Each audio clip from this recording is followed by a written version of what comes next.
মুস্তাফিজুর রহমান 6,44,00,000 টাকায় পিএসএল এ যোগ দিয়েছেন তিনি। লাহোর কালান্দার্স তাকে 6,44,00,000 টাকায় কিনেছে। এর আগে 2018 সালে তিনি পিএসএল এ যোগ দিয়েছিলেন এই দলেই, লাহোর কালান্দার্স, যে দলটা গত বছর চ্যাম্পিয়ন ছিল। সেই দলটাই এবার মুস্তাফিজকে 6,44,00,000 টাকায় কিনে নিয়েছে।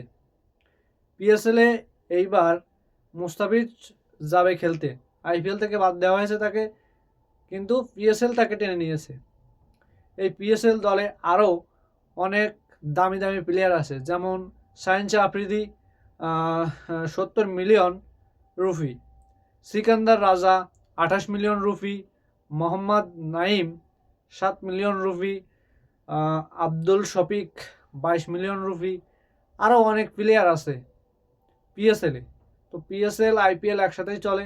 আইপিএল মুস্তাফিজুর খেলতে পারেনি, কিন্তু পিএসএল তিনি খেলছেন। এটা মুস্তাফিজের জন্য ভালো, বাংলাদেশের ক্রিকেটারের জন্য ভালো। মুস্তাফিজ খুব ভালো বল করেন। তিনি আইপিএলে খেলতে পারেনি, কিন্তু পিএসএলে গিয়ে তিনি চমকে দিতে পারেন।